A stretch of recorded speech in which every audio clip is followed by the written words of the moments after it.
Hello, सत श्री अकाल, आदाब, नमस्कार। आपका स्वागत है हमारी क्रॉस एंड एस्ट्रो टीम की तरफ से। तो आज हम बात करेंगे एक ऐसी टॉपिक पे, जैसे कि हमने देखा है कि आजकल बहुत सारे माँ-बाप बहुत परेशान रहते हैं इस वजह से कि उनके बच्चे उनका कहना नहीं मानते, गलत संगत में पड़ जाते हैं। तो इसी विषय पर बात करने के लिए हमारे साथ बैठे हैं पंडित सनी कुमार जी। पंडित जी, स्वागत है आपका हमारी क्रॉस एंड एस्ट्रो टीम की तरफ से। तो पंडित जी, हमें ये बताइए, आजकल आपने भी देखा होगा, बहुत सारे लोगों ने भी ये चीज़ महसूस करी है कि छोटे-छोटे बच्चे छोटी उम्र में ही झूठ बोलने लग जाते हैं। तो ऐसा क्या कारण है, किस वजह से बच्चे छोटी उम्र में ही माँ-बाप से झूठ बोलने लग जाते हैं? पहला कारण तो ये है कि जो बच्चे होते हैं, छोटे बच्चे होते हैं, ये गीली मिट्टी की तरह होते हैं। जी। ये जो भी सीखते हैं, करते हैं, ये अपने पहले घर से ही सीखते हैं। हुँ, आपने देखा होगा कि छोटे बच्चे जब होते हैं, तो अगर कोई बाहर आ जाए, कोई माँगने वाला या कोई भी आ जाए, तो माता-पिता कहते हैं बच्चों को कि जा बेटा ऐसा कहो कि पिताजी या माताजी घर पे नहीं है। जी। तो जिसके कारण बच्चा छोटी उम्र में ही बोलना शुरू हो जाता है। जी, जी, जी। और ये भी देखा जाता है कि अगर जन्म कुंडली में बुध ग्रह या दूसरा भाव जो होता है, अगर पाप ग्रह से युक्त हो या दृष्ट हो या जिसके कारण युक्ति संगत हो, जिसके कारण भी होता है क्या कि जातक की जो वाणी होती है वह हुँ, मिथ्याभाषी हो जाता है। हुँ, मिथ्याभाषी का कारण ये होता है कि जातक कहता कुछ है, करता कुछ है।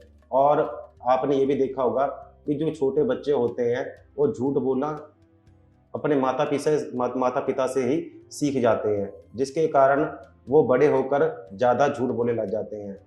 और झूठ का मेन कारण ये होता है कि जो जातक होते हैं, जो अपने अभिभावक होते हैं, माता-पिता, वो अपने बच्चों को अगर शुरू से ही, बचपन में ही अच्छे संस्कार दें, अच्छी शिक्षा दें, उनको बताएँ कि झूठ ये बुरी चीज़ है, तो जातक जो बच्चे होते हैं, वे समझ जाते हैं कि आगे चलकर ये झूठ के अच्छे परिणाम नहीं मिलते, इससे लाभ कुछ नहीं मिलता, क्योंकि सच तो कभी न कभी सामने आ ही जाता है। और झूठ से के कारण क्या होता है कि जातक को जो विश्वास करता है, उसका विश्वास भी टूट जाता है। हो सके तो पहले तो मैं यही कहूँगा कि माता-पिता को ही अपने बच्चों को अच्छे संस्कार देने चाहिए और कोशिश करनी चाहिए कि वह झूठ और निंदा आदि, जो चुगली आदि होती है, इसको दूर रहा जाए, अवगुणों से दूर रहा जाए। क्योंकि जो झूठ होता है, एक बार अगर ये चढ़ जाए मुँह पर, तो जातक क्या करता है, ये दिन-ब-दिन बोलता रहता है और झूठ बंदे की आदत बन जाती है और जातक ना चाहते हुए भी झूठ बोलने लग जाता है।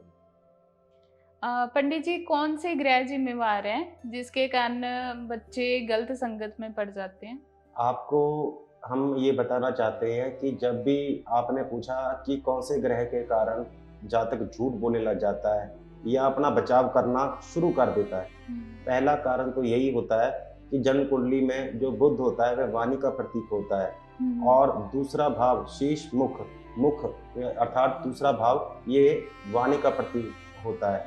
जब भी जन्म कुंडली में दूसरा भाव पाप पीड़ित हो या ग्रह युक्त हो, तो जिसके कारण जातक झूठ बोलना, कर्कश स्वभाव एवं कई बार तो ये भी देखा जाता है कि जिसका दूसरा भाव ज़्यादा पीड़ित हो, जैसे जातक गूंगा या हकलापन, ऐसे आदि रोग भी लग जाते हैं।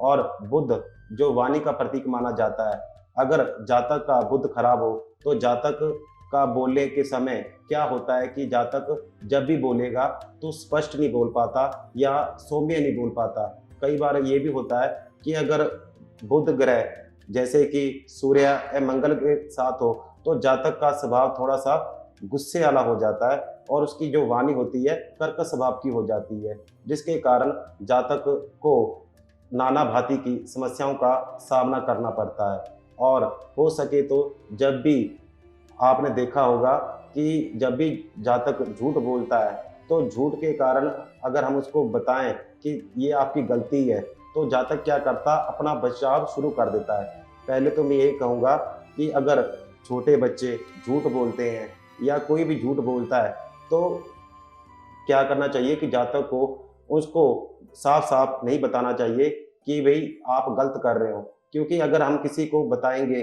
कि आप ये गलत कर रहे हो, जी, जी। तो फिर अगला जातक जो होता है अपना बचाव शुरू कर देता है। अपने बचाव के लिए वह हुँ। नाना भांति के बहाने बनाने लग जाता है। जी, कोशिश ये करनी चाहिए कि छोटों बच्चों को हमेशा प्रेम पूर्वक प्यार से ही समझाना चाहिए, जी। क्योंकि कहा जाता है कि जब डांट फटकार से माता पिता सोचते हैं कि हम अपने बच्चों को हुँ। समझा लेंगे, हाँ तो जी। इससे उनकी मूर्खता है। क्योंकि मार मार से या कुटाई से जो बच्चे होते हैं वह उनके मन में भय निकल जाता है, और जातक फिर अभी अभी छोटी उम्र में तो जातक को समझाया जा सकता है, बच्चों को समझाया जा सकता है, लेकिन जब एक उम्र होती है, उम्र पार करने के बाद जातक किसी से भी नहीं मानता। वह ना अपने माता पिता की बात सुनता है, ना अपने गुरु की बात सुनता है, ना अपने मित्र वर्ग की बात सुनता है, ना अपने शुभ चिंतकों की बात सुनता है। इसलिए कोशिश ये करनी चाहिए कि गुस्से से बचने के लिए और झूठ से बचने के लिए जातक को हमेशा पहले मौन रहना चाहिए। पहले सुने, विचार करें, फिर जवाब दें। कभी भी ऐसे नहीं होना चाहिए कि उत्तेजना में जातक बोले। कई बार ये भी देखा जाता है कि जो जातक झूठ बोलता है या फिर झूठी गवाही देता है, निंदा करता है या गाली-गलौज करता है, ऐसे जातक का बुध खराब हो जाता है। जब बुध खराब हो जाता है, तो जातक की जो वाणी होती है, कहा जाता है कि ये वाणी ही हमारा मित्र है और यही वाणी हमारा शत्रु भी है। जी। और कोशिश ये करनी चाहिए कि जब भी हम बोले तो प्रेम से बोले, सच बोले, क्योंकि जी। जहाँ पर सच्चाई होती है वहाँ पर भगवान का वास माना जाता है। पंडित जी, कई बार क्या होता है कि नौजवान गलत संगत में पड़ जाते हैं, जिससे कि माँ-बाप बहुत ज़्यादा परेशान रहने लग जाते हैं। ऐसे में माँ-बाप को क्या करना चाहिए? आपको ये बता दें कि अगर जन्मपत्री में शुभ ग्रह, अच्छे ग्रह भी हो, लेकिन अगर बच्चे की संगत ही या नौजवान की संगत ही गलत हो, तो उसके कारण क्या होता है, जो नेगेटिव लोग होते हैं, जो नेगेटिव संगत होती है, उसके कारण जिस जातक के अच्छे ग्रह होते हैं, वह भी बुरा फल देने शुरू हो जाते हैं। और आपको पता ही होगा कि जैसे जल होता है, जल का अपना कोई रंग नहीं होता, जी। उसमें ज जौन-सा रंग डालेंगे वैसा ही अपना रूप धारण कर लेता है। हाँ जी। ठीक उसी प्रकार जो संगत होती है, अगर हम विद्वान की संगत करेंगे, तो विद्वान हो जाते हैं। अगर हम राजनेता की संगत करेंगे, तो हम राजनेता बन जाते हैं। अगर हुँ। हम जुआ, सट्टे आदि खेलने वाले, बुरी संगत वाले लोगों के साथ आचरण करेंगे, तो हमारा स्वभाव भी उसी की प्रकार हो जाता है। तो पहला कारण तो यही है कि जातक को अपनी संगत अच्छी रखनी चाहिए, सत्पुरुषों की रखनी चाहिए, और कभी भी हो सके तो जातक को अ, गुरा जब भी जातक को गुस्सा आए, तो जातक को यही करना चाहिए कि हो सके तो अपने मन पर काबू करना चाहिए। और झूठ बोलना, ये तो माना जाता है कि ये तो बहुत बुरी बात मानी जाती है। जातक को क्या करना चाहिए कि जब भी बुधवार हो, बुधवार के दिन हरा कपड़ा और हरी मूँग की दाल को किसी भी बुधवार के दिन धार्मिक स्थल पर दान करने से, विन प्रार्थना करने से, निवेदन करने से भी जातक अगर अपने गुस्से पर और अपने वाणी पर विराम देना शुरू हो जाता है। तो अगर पंडित जी किसी इंसान को नशे की लत लग जाए, तो उसको छुड़ाने के लिए माँ-बाप को क्या करना चाहिए? क्योंकि जो व्यक्ति नशा करता है, वो तो खुद से नशा छोड़ने को तैयार नहीं होता। तो उसकी पत्नी या माँ-बाप को कौन से ऐसे उपाय करने चाहिए कि जो इंसान को नशे की लत है, वो छूट जाए? जब भी जन्म कुंडली में राहु की दशा शुरू होती है, तो जातक अनायास ही अपने आप ही नशे का आदी हो जाता है। वैसे तो माना जाता है कि जो नशा होता है वह बुरी संगत के कारण होता है, लेकिन जब भी पाप ग्रहों की दशा शुरू हो जाती है, तो नशे आदि प्रमाद करना शुरू कर देता है, जिसके कारण माता पिता दुखी होने लग जाते हैं। अगर कई बार ये भी होता है कि जातक नशे के कारण अपने होश में नहीं रहता, और हुँ। वह अपने माता पिता का अपमान करता है, अपनी धर्मपत्नी का अपमान करता है, और गुस्से के कारण और नशे के कारण ज़्यादा अपने बच्चों को भी ताड़ना शुरू कर देता है। तो हो सके तो जातक को यही करना चाहिए कि जब भी जो बच्चा बुरी संगत में है या नशे आदि प्रमाद आदि कर रहा है, उसको उसके माता पिता को यही चाहिए कि पहले जन्म कुंडली किसी सुयोग्य ब्राह्मण को दिखानी चाहिए, उसका विश्लेषण कराना चाहिए, और हो सके तो जो दशा, अंतर्दशा, महादशा चल रही है, उसके अनुसार उसका जाप, हवन, दान, पुण्य करना चाहिए। और माता-पिता को ये भी चाहिए कि जो जातक झूठ बोल रहा है, उस जातक को कभी भी काला, नीला या लाल रंग आदि ऐसे उत्तेजित करने वाले रंग को कभी भी धारण नहीं करना चाहिए, कभी पहनना नहीं चाहिए। और जातक को लगे कि जातक जो झूठ बोलता है, ऐसे जातक को कोशिश करनी चाहिए कि हरे रुमाल में 5 हरी इलायची को अपने पास हमेशा सदैव अपने पास रखे, और जब भी वह कुछ भी बोले या कुछ भी बात करे तो पहले से ये कोशिश करनी चाहिए कि वह सुने, समझे, फिर उसके बाद उसका प्रश्न का उत्तर दे। पंडित जी, कई बार क्या होता है कि बच्चे बहुत आलसी हो जाते हैं और कारोबार में माँ बाप का हाथ नहीं बटाते, तो ऐसे में माँ बाप क्या करें? आपने देखा होगा कि कई बच्चे ऐसे होते हैं जो अपना माता-पिता का कहना नहीं मानते, हम्म, और वह अपने माता-पिता के व्यापार आदि कार्य में भी साथ नहीं देते। हाँ जी। तो जिसके कारण जो माता-पिता होते हैं, जो माता-पिता अपने बच्चों के लिए ही दिन-रात मेहनत करते रहते हैं, लेकिन अगर वही बच्चे साथ ना दें, तो दुःख होता है। जी। तो कोशिश ये करनी चाहिए कि जो बच्चे अपने माता-पिता का कहना नहीं मानते हम्म, और व्यापार आदि में मदद नहीं करते, जी। ऐसे जातकों को अपनी जन्म कुंडली में जो बच्चे की जन्म कुंडली होती है, उसकी दशा अंतर्दशा आदि दिखाकर उसका हवन पाठ आदि कराना चाहिए। इसके अलावा जो जातक अपने बच्चों से परेशान है कि वह उसका कहना नहीं मानते या उनके व्यापार में मदद नहीं करते, ऐसे जातकों को क्या करना चाहिए कि जब भी हो सके तो बुधवार के दिन गणपति महाराज को 2 लड्डू और दूर्वा जी। अगर निवेदन करके, प्रार्थना करके चढ़ाया जाए, कम से कम अगर 6 बुधवार भी कर लिया जाए, तो इससे जातक की मनोरथ सिद्ध हो जाती है। इसके अलावा जो बच्चे अपने माता-पिता के व्यापार आदि में साथ नहीं देते, पहले तो माता-पिता को ये कोशिश करनी चाहिए कि बच्चों को, जो बच्चे होते हैं, उनको आराम से पूछना चाहिए कि जी। उनके मन में क्या चल रहा है। जी। पहले उनके मन को टटोलना चाहिए, टटोल के ये पता करना चाहिए कि वो चाहते क्या हैं, कि उनकी जी। महत्वाकांक्षा क्या है।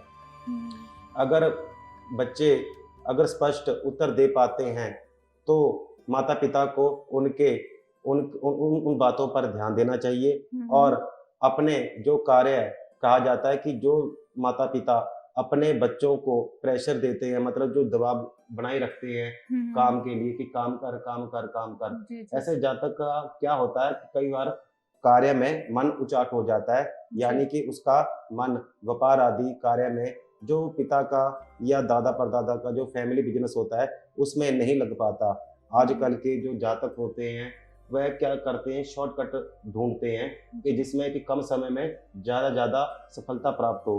तो ऐसे में क्या होता है, जो पहले के जो माता-पिता के जो व्यापार बिजनेस आदि चल रहे होते हैं, उसमें बच्चे आज के रुचि नहीं दिखा पाते।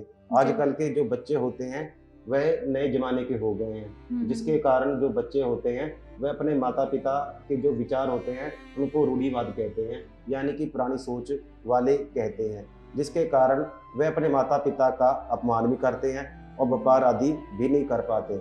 तो कोशिश यही करनी चाहिए कि अपने बच्चों को पहले सर्वप्रथम अच्छे संस्कार देने चाहिए, और हो सके तो बच्चों को शुरू से ही गुरु का, माता-पिता का, साधु संतों के बारे में अच्छी-अच्छी बातें बतानी चाहिए, अच्छे-अच्छे ज्ञान की बातें बतानी चाहिए, जिससे कि उनके मन में ये बात पक्की हो जाए कि माता-पिता और जो गुरु होते हैं, ये हमारा अच्छा हित चाहने वाले होते हैं, ये हमारे शुभचिंतक होते हैं, और जब भी हमारे घर में कोई वयोवृद्ध होता है, अगर उनकी बातों को हम मानेंगे, तो हमें निश्चित सफलता प्राप्त होगी। लेकिन जो जातक अपने माता-पिता या अपने गुरु का अपमान करता है, ऐसे जातक का क्या होता है कि कई बार ऐसे जातक के जो अच्छे ग्रह होते हैं, वह दुष्परिणाम देने शुरू हो जाते हैं।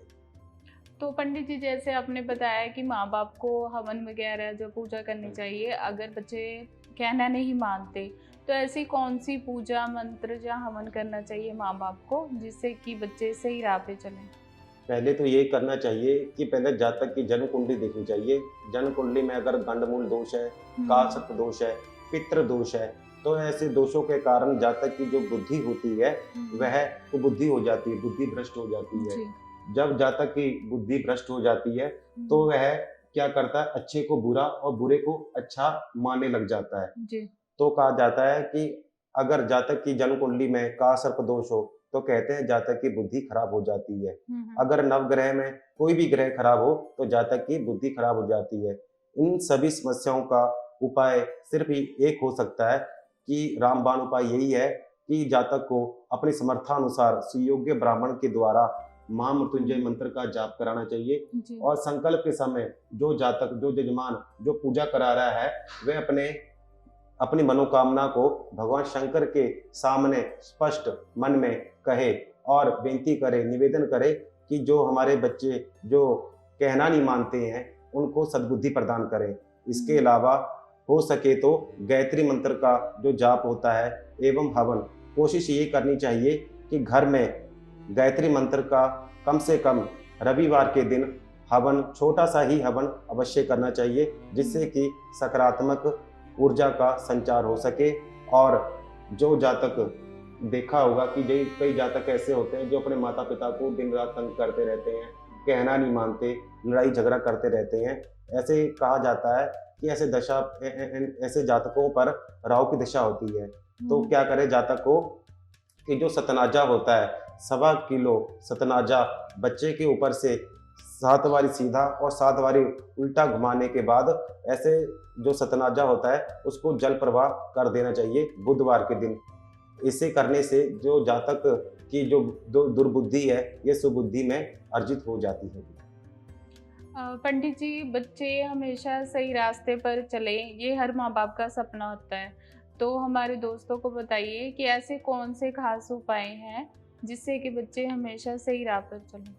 सर्वप्रथम तो यही है कि जो छोटे बालक होते हैं ये गिल्ली मिट्टी के समान माने जाते हैं। इनको जिस आकार में, जिस मूर्ति में धारण करेंगे वे वैसे ही हो जाते हैं। सर्वप्रथम तो पहले यही है कि माता पिता अगर अच्छे होंगे तो औलाद भी अच्छी ही होगी। अगर माता पिता ये दुष्ट होंगे तो बच्चे भी वैसा ही आचरण करते हैं। पहले तो माता पिता को ही अपने जिम्मेवारी को समझकर कि हम अपने बच्चों को अच्छे संस्कार दें, पहले तो उनको ही अच्छे रास्ते पर चलना चाहिए। जी। दूसरा क्या कारण हो सकता है कि अपने बच्चों को हो सके तो कोशिश ये करनी चाहिए कि चांदी का अगर कोई लॉकेट हो या फिर अंगूठी हो या फिर कड़ा हो, ये धारण जरूर कराना चाहिए। और मंगलवार को, जब भी मंगलवार पड़े तो जातक को कम से कम ये करना चाहिए कि धार्मिक स्थल पर जैसे कि हनुमान जी के मंदिर में प्रत्येक मंगलवार को अपने बच्चों को धार्मिक स्थान या मंदिर आदि में लेके जाना चाहिए। इससे क्या होता है, जो मंदिर की सकारात्मक ऊर्जा होती है वह जातक में प्रवेश कर जाती है और जातक जो होता है वह कभी भी गलत रास्ते पर नहीं चलता। कोशिश ये करनी चाहिए कि जो जातक माता पिता का कहना नहीं मानते या जो चाहते हैं कि वे हमारे बच्चे अच्छे रास्ते पर चलें, उनको प्रत्येक सोमवार को शंकर जी के मंदिर में मत्था टेकना चाहिए। इसके अलावा 2 पेड़े गौ माता को जिसमें शक्कर डाल के डालनी चाहिए और गौ माता को खिलाना चाहिए। और कोशिश ये भी करनी चाहिए कि जो बच्चे कहना नहीं मानते हैं उन पर विशेष ध्यान देना चाहिए। कभी भी अपने बच्चों को अकेला नहीं छोड़ना चाहिए, उनकी बात सुननी चाहिए। और कोशिश ये करनी चाहिए कि जब भी बच्चे कोई गलती करे तो उनको डांटना नहीं चाहिए, हमेशा उनको प्रेम से, प्यार से समझाना चाहिए। क्रोसेंट एस्ट्रो टीम की तरफ से आपका बहुत बहुत धन्यवाद पंडित जी। धन्यवाद। जल्दी मिलते हैं हमारी नेक्स्ट वीडियो में।